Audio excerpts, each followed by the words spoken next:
Hey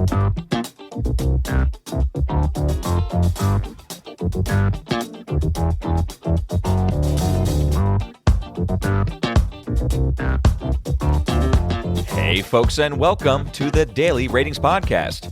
It's a show where each week we're going to be sitting down with Vincent Daly to get his thoughts on the latest movies he's been watching, both older films and new releases. And don't worry, there's no spoilers. Vince will give a brief review of the movie, share some thoughts, and of course, then rate the film. The daily ratings are always fair, honest, and most importantly, they're consistent. On today's show, Vince will be rating and reviewing. We've got the Small Town Showdown for this episode, and we have two newly released now in theaters. So we are starting off with Americana, directed by Tony Tost, and then finally Honey Don't! Directed by Ethan Cohen. So it's just two films this week. Let's get Vincent Daly in the room, hear what he has to say. Stay tuned and enjoy the show.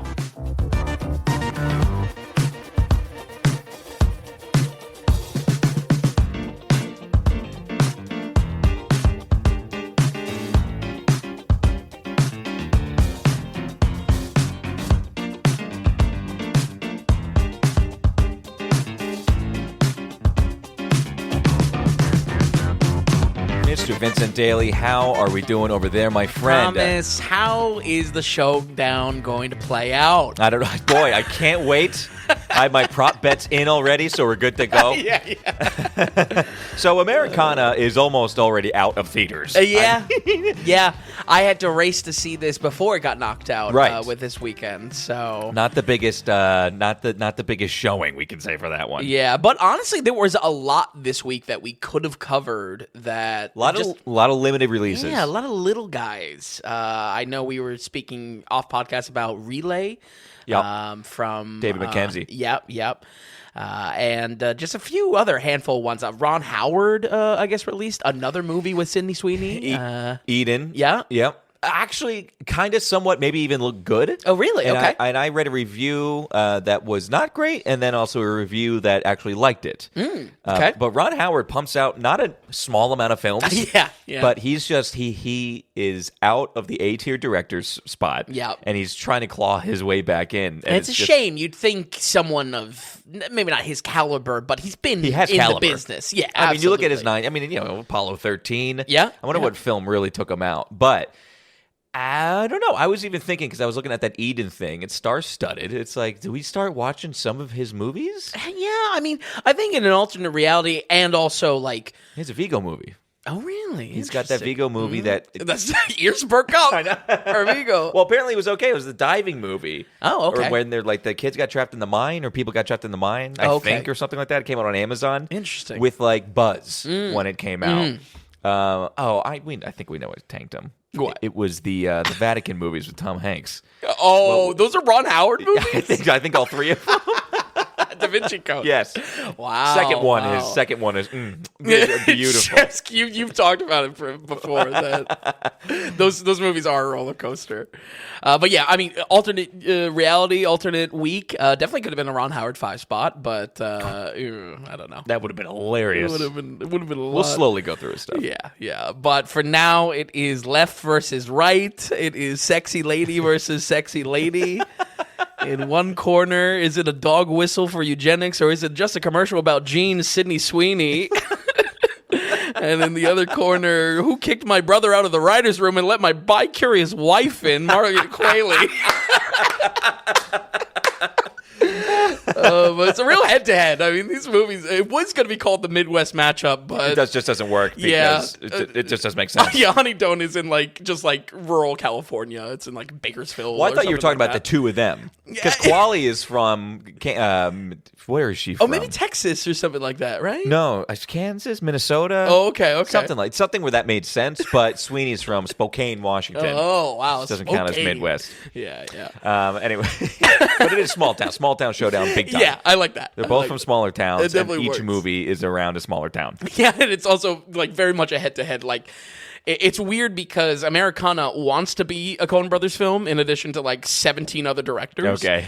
And the Coen Brothers film that we got isn't really like a Coen Brothers film. It doesn't feel like a Coen Brothers film. No. So, yeah, really, really odd week, but glad we could. Hey, we're covering two new ones at least. Yeah, 2 new ones. We're going to start with Americana because it's almost out of theaters. Yes. And I'm sure it's going to be on a streaming service near you within like a week and a half. Yeah. I don't know how much setup this needs. This didn't have... Listen, I would be surprised if the majority of people that listen to this podcast even know that this film was a thing and out. Sure. I think the most buzz it got was just because Sydney Sweeney. Yeah. It came out around the time of the jeans commercial. That's it. Yeah, exactly. Which you kind of makes you wonder. I mean, what is the timing there? Is that intentional? Lean into the controversy, lean into the buzz? All press is good press, or No. It's just, that's how it happened. Yeah, Sydney Sweeney is having a moment right now. Yeah. Even before the jeans thing, it was like, yeah. Okay, so it's an hour and 47 minutes. It's rated R. It's directed and written by Tony Tost. Yes. I don't know this guy. Do we know him from anything? A directorial debut for Tony, but he is a writer. He comes from Damnation and then Longmire. Longmire. Yeah. So, and like an episode here, an episode there type of stuff. Okay. With writing, but yeah, this is his directorial debut. All right. Well, Americana, get into what this film is about, and let's see how you liked it. What's weird about this one is this film, in addition to being the debut for Tony Toss, it was actually a film made in 2023. Oh, that's right. And it was I was looking at this. I mean, even it now stands as a 2023 release on the actors involved, like on their filmography. Yeah. It's because it got the theater. Festival run. Yes. And I think it was TIFF. Well, no, it couldn't have been TIFF. My research says it premiered at South by Southwest. That but makes sense. only picked up for distribution from Lionsgate recently. So I don't know why the 2-year delay specifically. And it happens once in a while for these. Yeah. It does happen. Yeah, I think under most circumstances, this would look like a slam dunk movie to acquire, a stylish crime flick with the beloved Sydney Sweeney, squeaky clean of controversy and all. But like we talked about with January, I feel like August, at least as of this year, has become a little bit of a dumping ground for projects as well in its own right. And with more movies than we could even get to covering this week coming out, this kind of is awkwardly asking for audiences' attention post-blockbuster July. And I feel like that's the tough climb for everything coming out in August, even including our heavy hitter coming in next week, Caught Stealing from Darren Aronofsky. I feel like that still has, I've seen now 5 cuts of that trailer getting shorter and shorter and shorter, and it feels like they're just desperate to remind people of just hey, this might be something you want to watch. We are in a lull period. I almost think one of the big studios might have messed up and should have put a big hitter here. Yeah. Even Fantastic Four could have been in August. Sure. But I mean, who knows how the business works, honestly. Yeah. But it seems like we're in a puddle for August and September. Yeah. Because things are going to get raucous again in October and November. Absolutely. And that's we commented on the past. That's the lead up for Oscar season. Yeah, award exactly. Season. So, Americana equally finds some awkward footing in its experience, though. It's an ensemble crime comedy set in South Dakota that pulls from cinematic influences all over, right? Kind of more than I can count. The story is separated into 5 parts, 5 chapters, and intertwines over a heist that has small-time criminals scrambling over for a buck. The first section sets up a young troubled boy who believes he is the reincarnation of the Indian chief Sitting Bull, with a local Lakota tribe not believing an ounce of it, of course. His sister and guardian, played by Halsey, are runaways from their family, and soon she is on the run yet again when she screws over her criminal boyfriend. We flash over to the local diner, which is a main kind of locale of this story, to meet Sydney Sweeney. Her character, a timid waitress who befriends the lovesick Paul Walter Hauser in his kind of failed attempts to find true love. That diner, though, is far too quiet, however, and when a hotshot talks a little bit too loud about a $500,000 heist to trying to steal a Lakota ghost shirt from none other than Toby Huss. Toby Huss, the man in the shadows, waiting to have a moment. Yeah, Toby's a little bit better here, but still kind of cut short, unfortunately. More than a few ears around the town perk up. I would say because of this delayed release schedule, we actually get a performance of Sweeney going a few years back now, and I want to say better than what we've covered mostly on the podcast so far. It hasn't been a huge amount. Yeah, we have not covered a bunch. Yeah, it was like Immaculate. I think one other maybe for Sydney Sweeney. Was Immaculate the nun movie? Yes. Right. Yes. Right. Kind of the Catholic cool Catholic. Right. You know? Yeah. the rise in Yeah, horror. we didn't cover Anyone But You. Yeah. Which was the rom-com that. Oh, with that's her right. and Glenn Powell. That's right. And yep. that punched above its weight. Yeah. You know, acting-wise, I think we get the most, I don't know, the boldest I think she's been. Performance-wise, she attempts a kind of a constant stutter in her speech to really sell this, like, homegrown aspect to an otherwise gorgeous woman that would never stay in this town. She's really, like, absolutely, like, drop-dead beautiful. And, you know, really the only thing holding her back is the stutter, I guess. The real standout here, however, is singer-turned-actress Halsey. Once again, not exactly new to acting. We saw her when discussing Maxine from last year. Oh, yeah. But once again, because this movie is 2 years old, kind of serves as her big breakout role, even though it's coming out just now. So Halsey, I would say, is the best character in this movie simply because she was just given the most to work with, despite not being like a lead or, you know, the biggest face on the poster. Most characters in this are just not given the runway for a complex performance. It's kind of, we get introduced to them in their respective chapter. We get like a little bit of a vertical slice of like what their character is about, and then ultimately how they're wrangled into, you know, a lot of eyes on this heist, a lot of vultures on this heist. It really does relate to her just actually having a character to do something, a character arc to do something, and despite the project having dozens of inspirations, it really just doesn't have a clear vision of its own, and I feel like that plays into a lot of these characters that are just brought in. You maybe say, oh, that actor, you know, kind of a cool character in an elevator pitch, but nothing really of substance there, just very, very, very surface level. Almost trying to operate with what we've talked about many times, the rule of cool. If it's cool, it's going to work in some sense, you know, stylistically in the film. And there's just not a lot of depth here for that. Not necessarily a bad thing, but certainly not something that I'll really remember either. On that note, though, it is funny that we're covering this in the same week as a Coen Brother movie, even if it's lacking half the duo, because this is 100% feels like it's inspired from the small town crime that we talk about all the time with the Coens. I would say the only issue is the charm and the hook of characters that have nothing to lose in this context get lost among just the more than a handful of stylistic inspirations here. Clearly our director is very enthusiastic about the movies he loves, the movies we all love. But without one clear voice, it really just blends together poorly. It's really just kind of like, all right, cool in spots, but nothing that really sticks together or is really well integrated. I think the clearest example of what I'm talking about here comes from the violence on screen. I mean, everything from its Pulp Fiction broken up story structure to sparks of action intertwined, it clearly has Tarantino written all over it.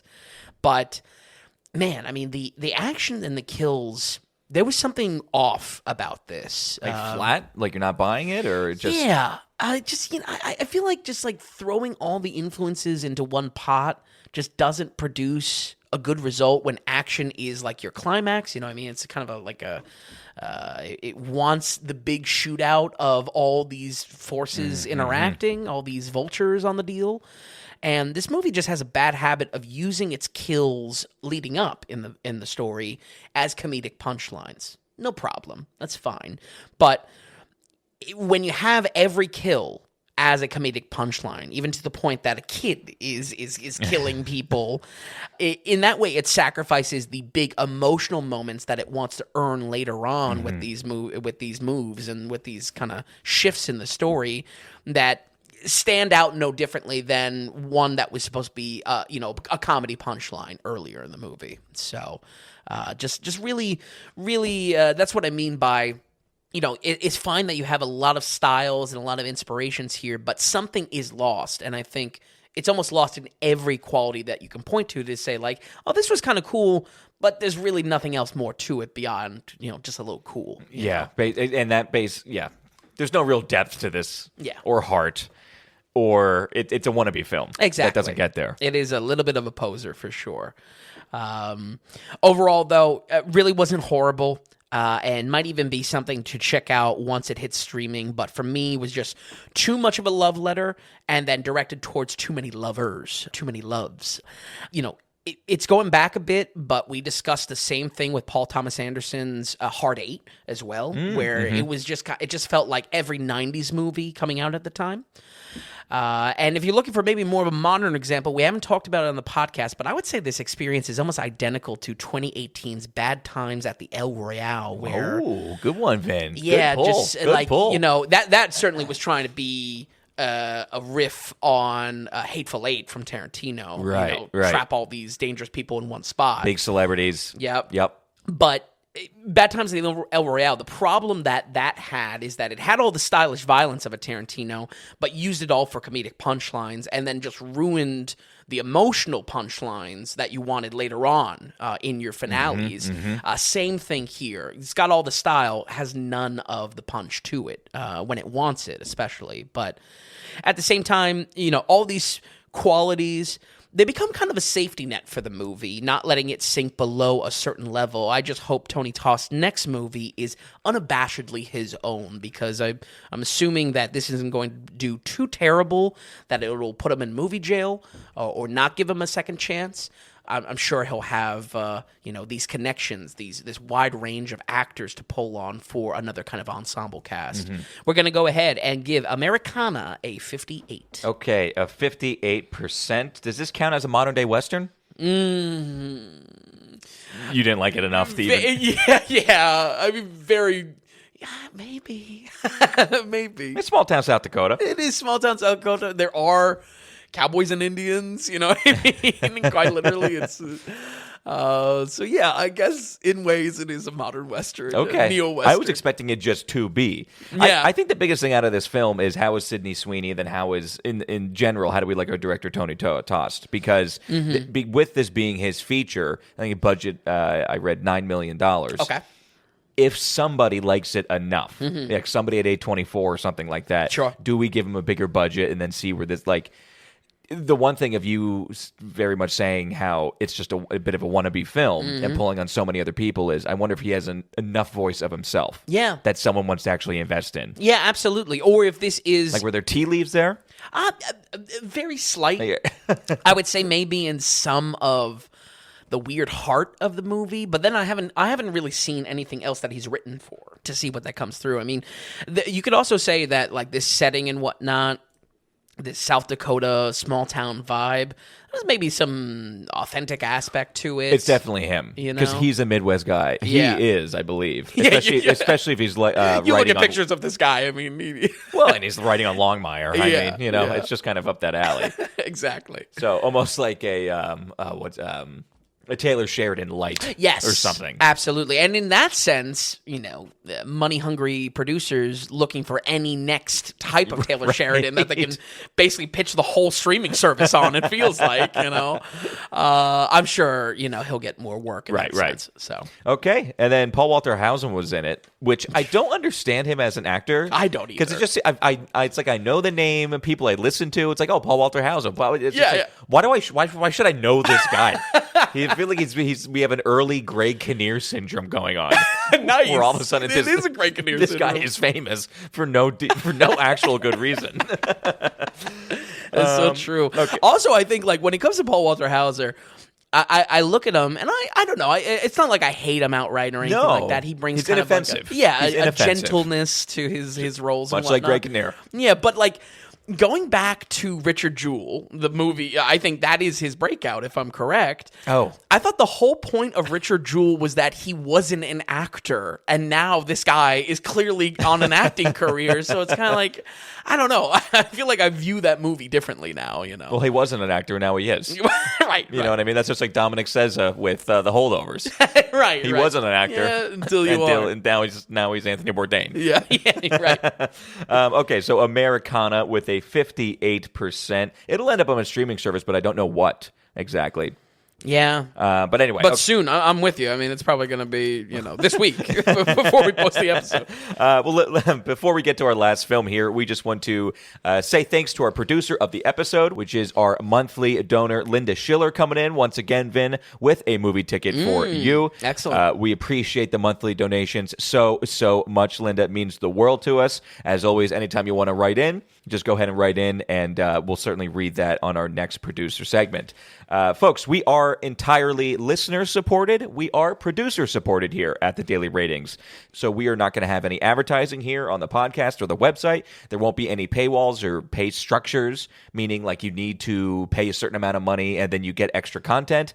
Everything that Vin and I do, it's all out there. It's all for free, technically. But if you're finding it valuable, if you're enjoying coming to the podcast once a week or every so often, or if you're using the website, checking it out, when you're trying to figure out if a movie is worth a watch, then we look at that as value in your pocket. Can you send us value back in our pocket? So it's the value for value model. Again, so you head to thedailyratings.com and go to the donations tab, and through your monetary support, through your donations, you not only support the show, but you can become an actual legitimate producer of the Daily Ratings. And the whole idea is you can send in whatever amount of value you're getting. So there's the big value for value button there, and it could be as big or as small, $5, $50, or $500. Everyone's on their own finances, and everybody's week to week is different. And that's why we're doing it this way. So we want to thank Linda for being executive producer of episode 201. If you wanted to be an executive producer on episode 202, then just stop on by thedailyratings.com. And it's all laid out there for you. We do have some set donations, like buy Vin a movie ticket. But again, there's also the value for value button where it can be any amount that you want. And with that, send in a producer note when you do donate into the show. Your note can be questions, comments, critiques, ask us anything, say anything. The whole idea about being a producer is bringing you into the fold, hearing what you have to say, and that's what producing's all about. So again, dailyratings.com, head to the donations tab, and everything is laid out there for you. Okay, Vin, let's go to our second and final film this week. Yeah, wrapping it up. And this is Honey, Don't! It is directed by Ethan Coen. It is co-written by Ethan Coen and wife Trisha Cook. Yep. And Trisha Cook is also usually an editor/producer on all the Coen films. Yes. Or the majority of the Coen films. Yep. Which honestly, for what it's worth, I always say like a match of director and editor, the more they collaborate, the tighter those projects are, Right. But this feels like this is film number 2 Yep. in a trilogy, in the lesbian trilogy that Ethan and Trisha are doing together. The lesbian spiritual trilogy. That's exactly right. Yes. Yeah. Not connected in any way. Yeah. So the first one we got was last year. I think it was last March, which was what was that called? Drive Away Dolls. Drive Away Dolls. Yep. This one is called Honey, Don't! And the third one might actually have a title already. Oh, okay. But I can't remember. Interesting. And I wouldn't be surprised if it comes out next year. Okay. The only connective tissue here is Margaret. I say Margaret Qualley. You say Qualley. Oh, I could be saying it wrong, honestly, this whole time. Tomato. Yeah. So she was in the first one, Drive Away Dolls. Yes. And that's the main connection to this one. Yeah, basically. Like she'll probably be in the third one, too. That's where I would not? call it like a spiritual sequel or a spiritual trilogy where it's just kind of like, not a remix, but it's just like very few pieces are the same, especially genre-wise, but it's got the same, people making it up, basically. So, same production team. And the same sexiness, or relatively so. I mean, that's what they say. That's what they're going for. Sure. And I mean, they're low budget. They're pumping them out year after year. Right. It's just almost like this fun thing they're doing. It's almost like an exploitation film, like it's trying to be like not like a drive-in type of experience, but yeah, definitely not. There's a word aiming for it, and I don't know what it is. Yeah, I don't know what it is. I think it's actually just low quality. They're trying to make like smaller movies, and they're shooting too low, I feel like. So, and this is what they wanted as a husband and wife working together. Because Joel, we don't know what Joel's doing, and we do know that he's saying, "Where's my brother? Well, they are. Where is he?" They are going to be working together in the future. Yeah, I just feel like they came together, they had a secret meeting and said, let's take 5, 8, 10 years or whatever, do our own thing, whatever that means. Right. And because it was Joel that did Macbeth? Oh, yeah. Was that Macbeth Apple? was killer. Yeah. Absolutely. I guess we wish that Joel was coming out a little Oh, more. yeah. Oh, no. I think that was actually a question on our first one because we did a whole Coen episode for Drive Away Yes, Dolls. yeah. And it was a great episode as far as like covering the old Coen movies. I think a question posed in that of just like it was, do we prefer one brother or the other? I definitely prefer Joel after this. And we know now. Yeah, they were for such sure. a team before for decades. Yeah. Okay, all right. So it's Honey Don't. It's an hour and a half, and I saw this as well in theaters. We'll toss it to you. Why don't you set the film up? We'll take it back and forth. Yes. Well, I want to jump back to this, the first in this kind of spiritual trilogy, 2024's Drive Away Dolls. It had a lot of charm in being like a lesbian buddy cop, not buddy cop, but a buddy comedy. But honestly, in a result, was kind of a throwaway movie for how unexpectedly raunchy it was. We gave it a whopping 53. And now this film sees them continuing that collaboration with Margaret Qualley in the lead role, which I was nervously excited to check out after the bold accent choices she made in the last movie. What was her accent choice last movie? It was like a really Texan, like it was, but intentional. Definitely intentional to be like comedic as well. But what was extremely concerning about this was that this movie, its early reviews were not good.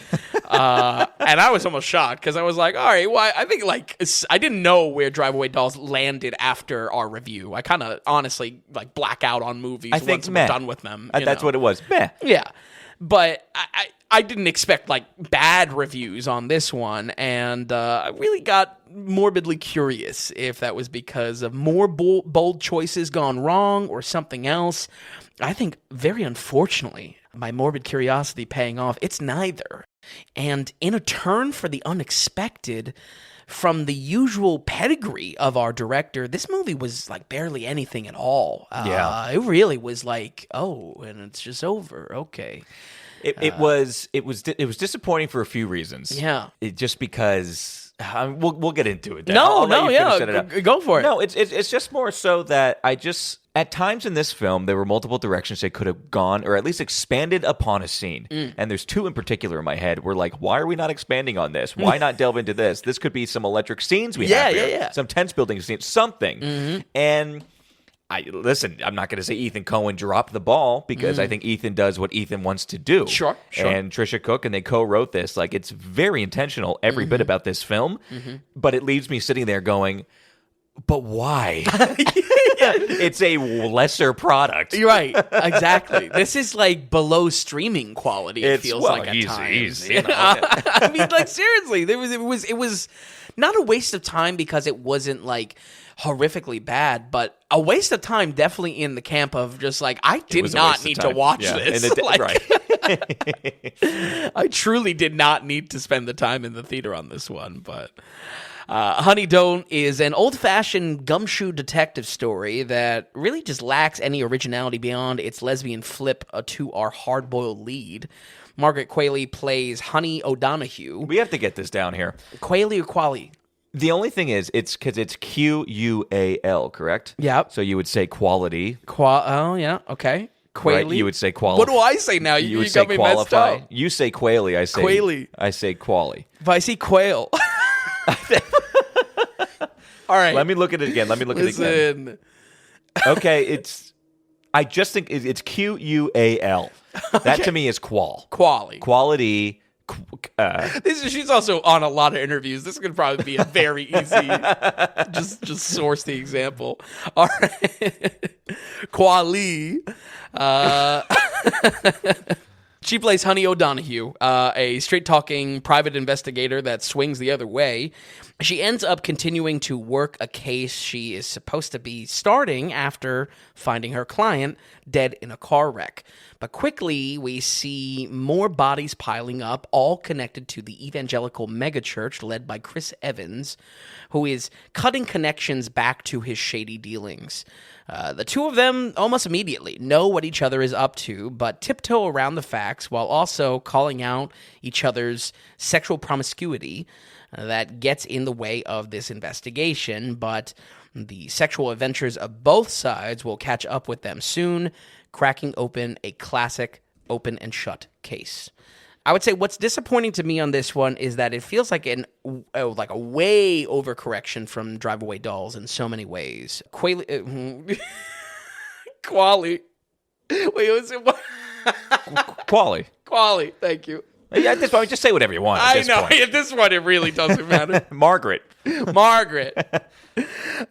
Montana, by the way. That's where she's from. Okay, that's a little bit more cool. Midwest. That's pretty cool. Her character work feels neutered in this. And while I wasn't a fan of that strong accent work she pulled out of nowhere previously, here the performance is just unengaging and sometimes actually boring. The story is a very traditional detective mystery that feels more than a little been there, done that. Even in the comfort zone of small-time crime that our creators thrive in, I'm talking about Trisha Cook as well, a part of so many projects with the Coen brothers.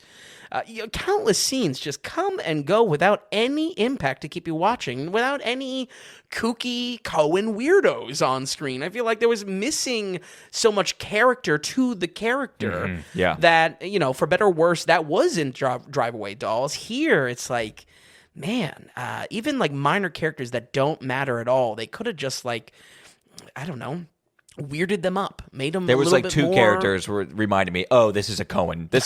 These are Coen characters here. Exactly. It happened once in the film. Yeah.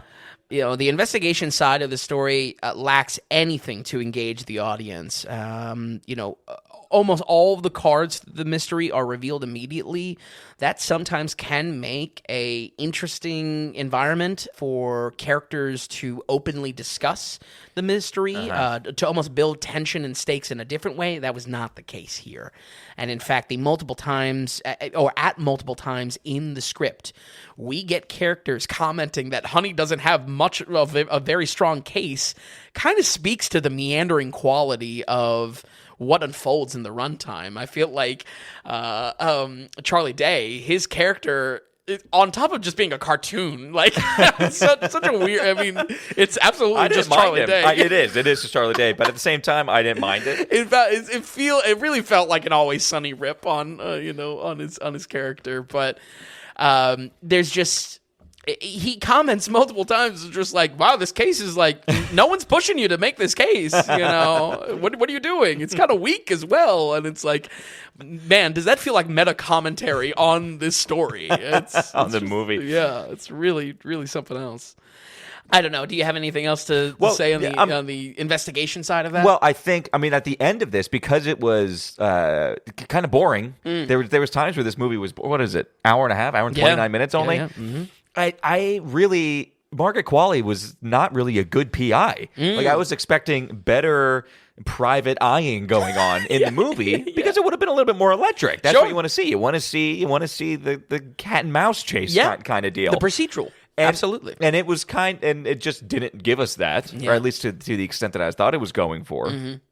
I also think I think Qualley in this role, I don't think she's selling the character very well. I know she puts on a little bit of an accent, she just seems too young and almost inexperienced. Sure. And you have this hard-boiled detective vibe. Yeah, and I get what they're going for. It's style, it's cool. You got this attractive young girl, but even at that, herself, I think it's just difficult for her to sell this type of character. And I was trying to think of someone, she's, I don't know, 28, 29-ish. Okay. Someone else around that age that could do it. Could a 29-year-old Scarlett Johansson do better? Because she always, at one point in her life, she always seemed older than what she was. Sure. And now she almost seems younger than what she is. You know what I mean? She just seems too girly in this and what she's trying to do, and with her whole demeanor and everything and the way she speaks. She's trying to be cooler, it doesn't sell it. Okay, yeah. I mean, that's what I'm saying, basically. Yeah. She's not selling the character for sure. Yeah. Because she's trying to go for someone who's been around the block for sure. Yes. Knows it all. Someone with experience. Seen some dirty cases. Sees the worst in people at the go. All these detective tropes. But and trying to be cool, like she thinks. Yeah. It just doesn't work. I just don't think her in this. I like her quite a lot. Like I like Wally. I'm excited to see her in more stuff. Sure. This character, though, I just don't think was for her. Yeah. And maybe that's also the burden of continuing this as a spiritual trilogy from the rip, from the get-go, that they want to pair it with her. I'd be very curious if this third film comes out and she's still the lead. She probably will be. I mean, and maybe third time's the charm in that regard, but that's what the story is, I guess. It wasn't the first one.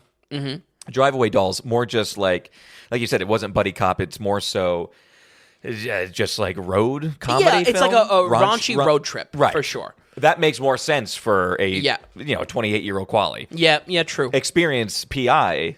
Been around the block, not quite. It's not selling it. Yeah. I definitely get what you mean, and that's where I'm coming from as far as like it feels like way too much of an overcorrection from the character work she was doing in the last film. You know what I mean? It's more generic, and also just doesn't stick as well. So. After watching this, though, honestly, all this has going for it is the sex appeal, and sure, that might get some people, some asses in seats to check out the movie. It's really nothing to make you remember the experience. Much like Drive Away Dolls, the story will layer its insight into characters during pillow talk scenes. However, none of it was really used with any purpose in mind. Not that I had a huge amount of praise for Ethan's last film, but at very least in that movie, the sex served the purpose of an awakening in our characters. That's kind of like the arc of the characters. And stylistically, how do we match that type of story? We match it by creating this raunchy road trip buddy comedy. Here, the sexual overtones seem like they were added in because that's simply what the masculine flip of this genre would do. Having a noir detective get caught up with the femme fatale certainly is a trope in the genre that might have been the experience Cook and Cohen wanted to capture, but very little is done with it beyond just, seeing that, every character just really gets around. And I mean, I'm not trying to say it in a prudish way. It's fine to look at, but really, truly, none of it crossed over into storytelling at all. And I feel that way even in non-sex scenes or non-just sexual relationships in the movie. Like I said, there's two main scenes in this, I feel like, that could have really explored and went deeper. And they're just kind of left on the three. What am I saying? There's three main things that happen here where it's like, why are we not expanding on this? Yeah. And at that point, I would almost be okay if the movie was longer because we would have had some more electric things going on. Yeah. There were things set up, just like in these sexual scenes, and they're just left on the table completely. Yeah. I was wondering the same thing because does a longer runtime fix this? Does it make it more boring, or does that runway, is that able to be used to make more of a kind of a twist and turns type of story to the mystery? Well, it depends what you do with that runway. Yeah. Seeing as what this movie is, they probably do a poor job. Or we're just more boring scenes that don't get us anywhere. Yeah. That's the problem. I mean, there's... Yeah, that's anyway. I mean, what did you think about her being a private investigator? It's almost like they could have gave her almost any job. I guess so. Her digging wasn't very deep in any way. Well, that's what I mean. It was more about what she kind of gets tangled into. I'll play devil's advocate a tiny bit, and you look at like really like hardcore noir detective stories. A lot of the times, by almost incompetence, the main character is like falling into the mystery, whether that, especially when it relates to kind of like a romantic spin, But I'm with you. It just, for me, I could not get out of my mind of just like, this feels lifeless for her in direct comparison to the previous film that this team did. And also feels lifeless just in comparison to other things she did, like Substance, Poor Things, you know what I mean? She has It's lifeless for the Coens, for anything for the Coens does. Exactly. And that's really where my frustration was, because I feel like that is a colossal failure, to not meet those expectations, to not create something with that, brand personality, that trademark personality in every one of their movies. You see it in. Just a small town. Goodness, they're just pros at it. I'm not saying it's easy to do it over and over again, but they are the small town legends of making good movies. Exactly. I mean, we're going all the way back. Yeah. Yeah, so frustrating. That's really honestly my thoughts on her role specifically to like the detective work. And Yeah. And if anything, while I was watching the movie, not that it was very long, but like while I was watching, I was looking more to those sex scenes as like, well, that's when we're really getting to know the character. Almost, I was expecting the arc to be she's not going to be a detective anymore. You know what I mean? Right, That's how right. unengaged she is. Yeah. Like I said a little bit earlier, I'd almost really call this a TV movie if it wasn't for all the excessive nudity. But seriously, it is on that level of quality nearly everywhere else. Performances were throwaway. The plot boils down to a rug pull in the last 10 minutes that was just like, okay. And all I was saying on my drive home was, thankfully, this is under 2 hours. We're going to go ahead and give Honey Don't a 50 on the dot. Oh, I like these. Okay, 50 on the dot. Yeah, I can't really declare a winner between these two movies, but I guess the crown of a very weak matchup goes to Americana. Yeah, I have to say, which is shocking almost. Yeah. And how would you say, that's the thing, do we call this a modern-day Western? No. This It's close. Yeah. It's close. It is close. It's definitely more of like a detective noir for sure. Sure, okay. It's yeah. Well, okay, that can also be in a modern-day Western, but okay, we'll keep it out. I'm thinking maybe we'll cut Americana then out too. I don't know. Yeah, they don't deserve. But it's just fun. We have Americana, we have Honey Don't, we have the one we just watched with Joaquin, which is just so much more to that Eddington. film. Yeah, Eddington. Yeah. There's just so much more there. Yeah, so true. As Eddington, far as dusty small town. really, that should have been the three-way matchup, and Eddington would have come out as clear winner. Wow. And I can't believe I'm saying that to Ari Aster. I know. You know, I definitely got some bones to pick with. So Man, I don't really know. Short episode here we go. yeah, we got nothing else. We're out of gas. Trying to say cards. Okay, time to wrap this up.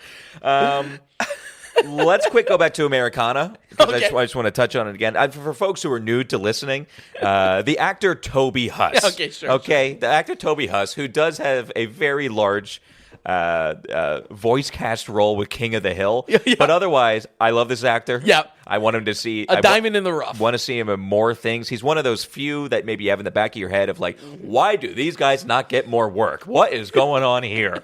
How was Toby Huss in Americana? Like I said, very brief, Yeah. but good. I would say better than what we got even in Weapons. Because Weapons, it was like, I recognized him, but then there wasn't really much to the wasn't much character. going on. It wasn't even, the purpose.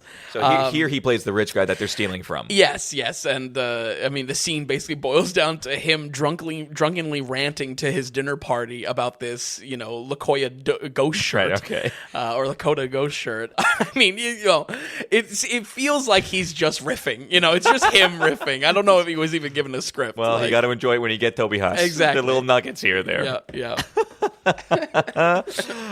Okay, Vin. Well, looking at these two scores of these two movies, anything to add next week? What? yeah. Is there anything to even say about these two? Let's talk about. I'm excited for next week. Yes. Next week, of course, the new release is Caught Stealing from Darren Aronofsky. Mm-hmm. Guy who did Whale. Guy who did.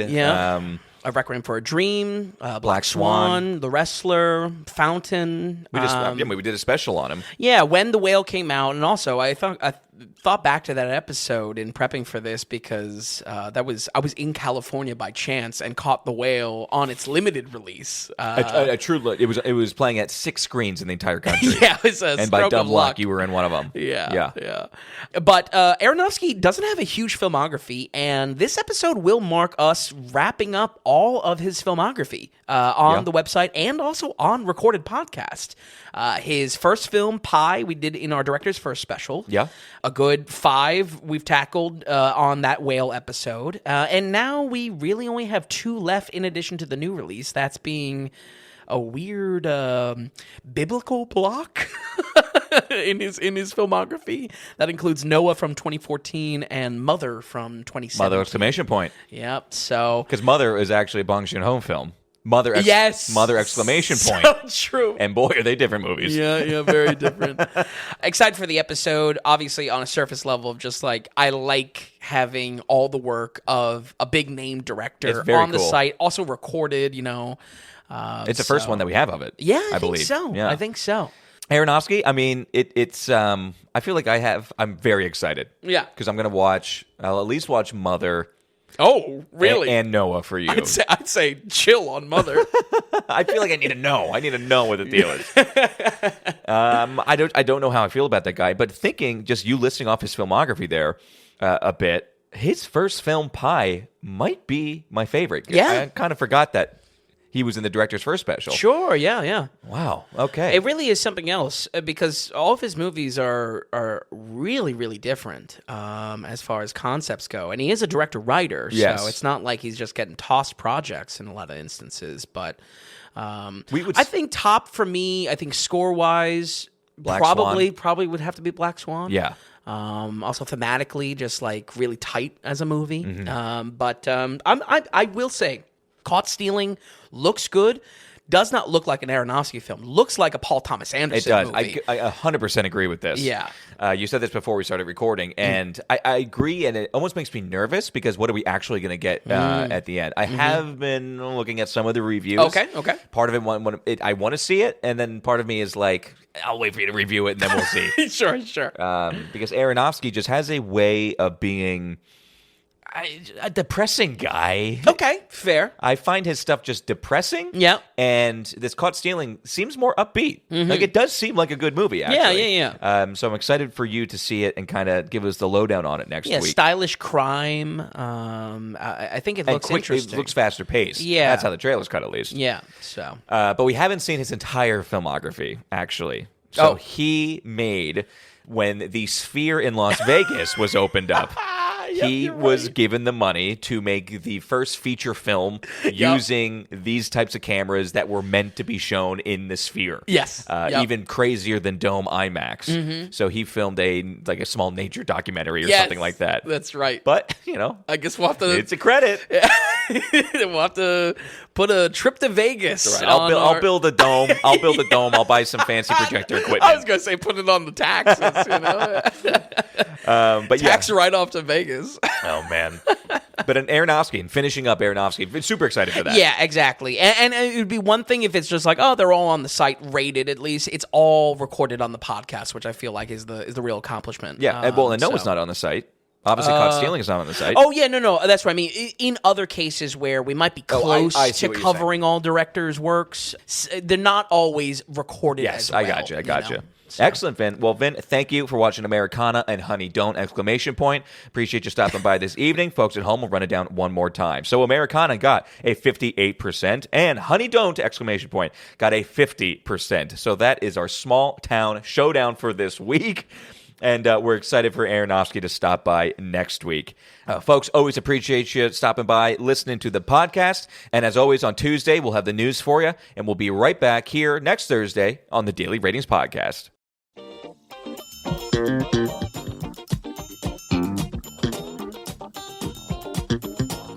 And hey, if you enjoyed the podcast, if you would, give us a good rating or get the word out and tell a friend about us. And just a reminder that the Daily Ratings is completely producer-supported. We want to stay away from advertising, and we don't want to have any paywalls or tier structures or subscriptions. It's all just value for value. So, are you finding value in what we're doing here at the Daily Ratings? Then become a producer and donate whatever amount of value that is. Just go to the donations tab on thedailyratings.com, and while you're there, be sure to check out the massive amount of films that Vince has rated. So thanks so much, everybody. We'll see you next time on the Daily Ratings Podcast.